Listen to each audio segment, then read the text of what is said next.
अगर तुम सच में बहादुर हो तो बस एक बार किल मी लिख कर भेज दो, लेकिन याद रखना, मौत के साथ मजाक मत करना।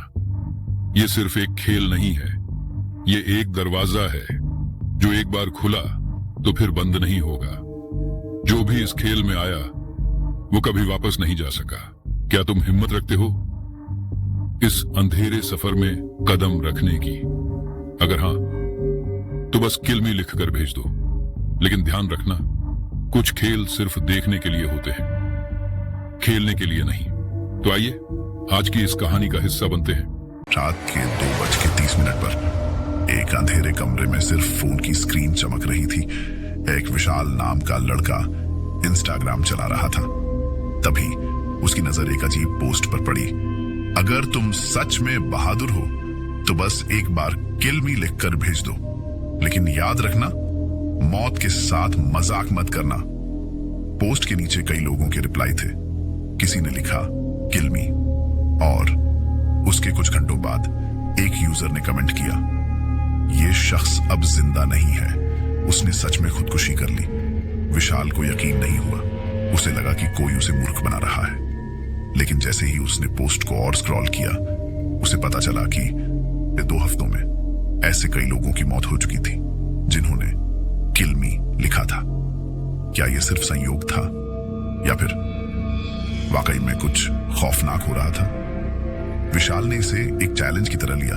उसने कमेंट में लिखा किल मी, और उसके लिखते ही फोन की स्क्रीन ब्लिंक करने लगी और एक अनजान नंबर से वीडियो कॉल आया। विशाल ने झिझकते हुए कॉल उठाया। फोन की स्क्रीन पर एक आदमी दिखा।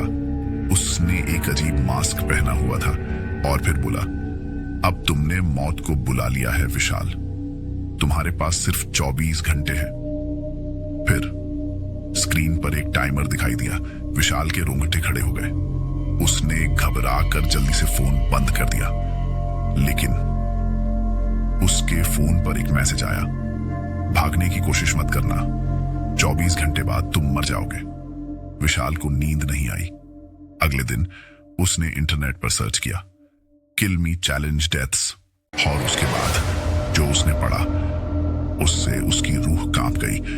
पिछले कुछ महीनों में कई लोगों की रहस्यमयी तरीके से मौतें हो चुकी थी। सबने एक ही चीज की थी, उन्होंने किल मी लिखा था। शाम होते होते उसके साथ अजीब घटनाएं होने लगी। उसके मोबाइल पर ऑटोमेटिक कुछ टाइप होने लगा, लेकिन स्क्रीन पर उसके हाथ नहीं थे। रात के समय उसके फोन की स्क्रीन अपने आप ऑन हुई और अनजान नंबर से फिर से कोई कॉल कर रहा था। डरते हुए विशाल ने फोन उठाया। अब तुम्हारे पास सिर्फ 6 घंटे चरण है। विशाल की आंखों में डर था। उसने फोन के स्पीकर से आती धीमी धीमी सांसों की आवाज सुनी। कोई दूसरी तरफ मौजूद था, मगर बोल नहीं रहा था। अचानक एक धीमी मगर ठंडी आवाज आई, अगर तुम बच सकते हो तो बचकर दिखाओ। इसके बाद कॉल कट गई। विशाल का दिल तेजी से धड़कने लगा। उसने फोन ऑन किया और तुरंत उस पोस्ट पर गया जहां उसने किल मी लिखा था। वो पोस्ट अब गायब हो चुकी थी, मानो कभी थी ही नहीं। लेकिन एक नई पोस्ट पिन की गई थी, विशाल मल्होत्रा, तुम्हारी घड़ी चल रही है। नीचे टाइमर चल रहा था, मौत की परछाई। विशाल का सिर चकराने लगा। उसके कानों में किसी की हंसी गूंजने लगी। उसे महसूस हुआ कि वह अकेला नहीं है। उसने धीरे धीरे अपने कमरे के चारों तरफ देखा। अंधेरे कोनों में कुछ था, कुछ ऐसा जो सांस ले रहा था। अचानक खिड़की के कांच पर किसी ने धीरे धीरे दस्तक दी। विशाल घबरा गया।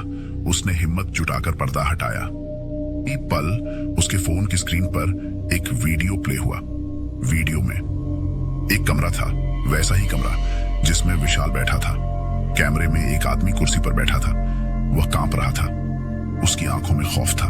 फिर स्क्रीन पर लाल रंग में एक टेक्स्ट चमका, अगला नंबर तुम्हारा है। फिर स्क्रीन पर लिखा कि उस आदमी की गर्दन पर किसी ने धीरे से उंगली रखी और अगले ही पल वह आदमी पीछे जमीन पर गिर गया।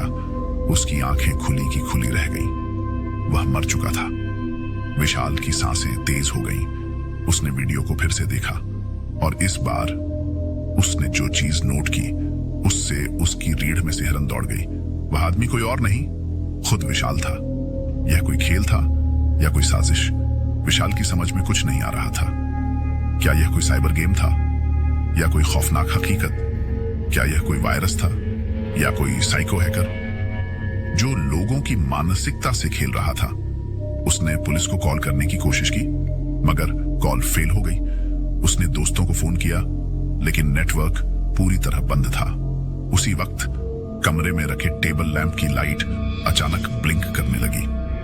विशाल का साया दीवार पर दिखाई दे रहा था, मगर उसके साये के पीछे एक और परछाई थी। अब सवाल यह था, कौन है वो? विशाल का गला सूख गया। उसने धीरे से मुड़कर पीछे देखा, मगर वहां कुछ नहीं था। उसने जल्दी से फोन बंद करने की कोशिश की, लेकिन स्क्रीन लॉक हो गई। अचानक स्क्रीन पर एक नया मैसेज दिखा। तुमने 24 घंटे पूरे कर लिए हैं, अब तुम्हारी सजा शुरू होती है। विशाल का पूरा शरीर ठंडा पड़ गया। उसे महसूस हुआ कि दरवाजे के पीछे कोई था। धीमे धीमे कदमों की आवाज आ रही थी, और तभी किसी ने दरवाजे को खटखटाया। फिर एक आवाज आई, विशाल दरवाजा खोलो, मैं अंदर आ रहा हूं। ये दरवाजे के पीछे कौन होगा? विशाल की सांसें अटक गईं। दरवाजे की दूसरी तरफ कोई तो था। वह दरवाजे को हल्के हल्के से खटखटा रहा था। फिर वही ठंडी डरावनी आवाज आई, विशाल दरवाजा खोलो, मैं अंदर आ रहा हूं। विशाल ने धीरे से दरवाजे के नीचे से झांका। बाहर किसी के पैरों की परछाई दिख रही थी, मगर कुछ अजीब था। परछाई की टांगें एक जगह खड़ी थी, लेकिन उनके साथ साथ एक तीसरी परछाई भी दिख रही थी। विशाल का गला सूख गया। अचानक दरवाजा पूरी तरीके से टूट गया, जैसे किसी ने पूरी ताकत से उसे धक्का दिया था। विशाल पीछे हट गया। फिर स्क्रीन पर वही टाइमर दिख रहा था। ठीक 3 मिनट बचे थे। विशाल ने फोन उठाया और अपनी साइबर एक्सपर्ट दोस्त अयान को कॉल किया। इस बार कॉल लग गई। उसने घबराई आवाज में कहा, भाई मैं मरने वाला हूं, कोई साइबर किलर है जिसने मुझे फंसा लिया है। विशाल की आवाज कांप रही थी। अयान ने फौरन जवाब दिया, विशाल तुझे जो दिख रहा है वो हकीकत नहीं है। ये एक डार्क वेब प्रोग्राम है जो इंसान की दिमागी कमजोरी का फायदा उठाता है। अगर तू डर गया तो ये तुझे मार देगा। विशाल घबराकर बोला, क्या मतलब है इसका? अयान ने जल्दी से समझाया, ये एक साइकोलॉजिकल वायरस है जो तुझे यकीन दिला देगा कि तेरा मरना तय है, लेकिन तुझे अपने दिमाग से लड़ना पड़ेगा। वो कैसे? यान ने सख्ती से कहा, स्क्रीन से नजर हटा, दरवाजे की तरफ मत देख, मत सोच कि तेरा टाइम खत्म हो रहा है, बस ये मान कि ये सब फेक है। विशाल की नजर फिर टाइमर पर गई। उसमें सिर्फ कुछ ही समय बचा था। अचानक विशाल को महसूस हुआ कि दरवाजे के पीछे कोई है। कोई अंदर घुसने के लिए बेताब था और किसी के चलने की आवाज आ रही थी। फिर विशाल ने डरते हुए पीछे मुड़कर देखा। वहां एक आदमी खड़ा था। उसने मास्क पहना हुआ था। उसकी आंखों में अंधेरा था। उसकी सांसें भारी थी। उसने धीरे धीरे अपना हाथ बढ़ाए हुए खड़ा था। विशाल घबरा गया। वह चीखने ही वाला था कि स्क्रीन ब्लैंक हो चुकी थी। कमरा अंधेरे में डूब गया और फिर सब कुछ शांत हो गया। कमरा अंधेरे में डूब चुका था। विशाल की सांसें तेज चल रही थी। उसके चारों ओर बस गहरी खामोशी थी, जैसे कुछ नहीं हुआ। फिर अचानक एक धीमी ठंडी आवाज गूंज उठी, खेल खत्म हुआ या फिर अभी बाकी है। अचानक फोन की स्क्रीन फिर से ऑन हो गई, मगर अब उस पर सिर्फ एक ही चीज दिख रही थी, विशाल का खुद का लाइव वीडियो। विशाल घबराकर पीछे हटा। उसके पीछे कोई खड़ा था। उसने पीछे मुड़कर देखा, मगर वहां कुछ नहीं था। अचानक उसके कंधे पर किसी ने हाथ रखा। विशाल को लगा उसके पीछे कोई तो है। उसने फिर से पीछे मुड़कर देखा और जो उसने देखा उसे देखकर उसका दिमाग सुन्न हो गया। उसने खुद को सामने खड़ा पाया, एक और विशाल जो बिल्कुल उसी की तरह दिखता था, मगर उसकी आंखें बिल्कुल काली थीं। उसका चेहरा बिना किसी भाव के था। वो विशाल को बस घूरे जा रहा था। फिर अचानक वो मुस्कुराया। विशाल का शरीर कांपने लगा। उसके दिमाग में सवाल गूंजने लगे। ये क्या हो रहा है? ये हमशक्ल यहां कैसे आया? ये कौन है? दूसरे विशाल ने धीरे से कहा, तुमने किल मी लिखा था, याद है ना? विशाल को अचानक सब याद आ गया। यह सब उसी पल शुरू हुआ था जब उसने वह कमेंट किया था। क्या उसने अपनी ही मौत को बुलाया था? विशाल ने कांपते हुए फोन की स्क्रीन की तरफ देखा। वहां एक नया मैसेज था, बधाई हो, अब तुम खेल का हिस्सा बन चुके हो। नीचे एक बटन था, अगला टारगेट चुने।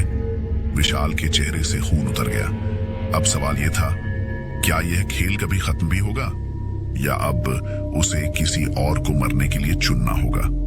विशाल की आंखें फोन स्क्रीन पर जमी रह गईं। स्क्रीन पर लिखा वो शब्द, अगला टारगेट चुने। यह उसे सोचने के लिए मजबूर कर रहा था कि वो करे तो क्या करे। क्या यही रास्ता बचा है कि किसी और को फंसाकर अपनी जान बचानी होगी? उसने मन में सोचा। फिर उसके अंदर से एक आवाज आई, नहीं। उसका दिमाग अब डर के जाल से बाहर निकलने की कोशिश कर रहा था। उसने गहरी सांस ली और ध्यान से सोचना शुरू किया। अगर ये एक साइबर गेम है तो इसका कोई ना कोई लॉजिक जरूर होगा। ये सिर्फ दिमाग से खेल रहा है। उसने तुरंत फोन का इंटरनेट डिस्कनेक्ट किया और सिस्टम को फौरन शट डाउन करने की कोशिश की, मगर फोन की स्क्रीन लॉक हो चुकी थी। फिर उसने ध्यान से स्क्रीन पर लिखा टेक्स्ट पढ़ा, हर शिकार एक शिकारी बन सकता है। यानी जिसने भी किल मी लिखा वह खुद इस खेल का हिस्सा बन जाता है। तभी कमरे में फिर वही आवाज गूंजी, तुम बच नहीं सकते, खेल जारी रहेगा। दरवाजे के पीछे फिर वही परछाई दिखी, मगर इस बार विशाल डरने के बजाय मुस्कुराया। उसने फोन को लॉक कर दिया, लेकिन फिर भी स्क्रीन पर लिखा आया, खेल तब तक चलता है जब तक मैं इसे खेलना चाहूं। अचानक स्क्रीन से टेक्स्ट गायब होने लगे। दरवाजे के पीछे की परछाई धीरे धीरे धुंधली होने लगी। कुछ सेकंड बाद सब कुछ शांत हो गया। विशाल ने गहरी सांस ली। वह समझ चुका था, डर ही इस खेल का असली हथियार था। उसने फोन उठाया और अयान को कॉल किया। खेल खत्म भाई, अब ये साइबर किलर किसी और को नहीं मिलेगा। फोन के दूसरी तरफ अयान हंसा और बोला, अच्छा किया, लेकिन विशाल, क्या तुमने सच में खेल खत्म किया या बस एक नया दरवाजा खोल दिया? फिर अचानक लाइन कट गई। विशाल का चेहरा सख्त हो गया। उसने धीरे से फोन की बंद स्क्रीन को देखा। स्क्रीन काली थी, लेकिन उसमें एक हल्की परछाई झलक रही थी। विशाल ने आंखों को ध्यान से गड़ा दिया। वह परछाई हिल रही थी, जैसे कोई उसे अंदर से घूर रहा हो। और फिर स्क्रीन पर एक आखिरी मैसेज चमका, खेल कभी खत्म नहीं होता विशाल, अगला नंबर फिर भी तुम्हारा ही है।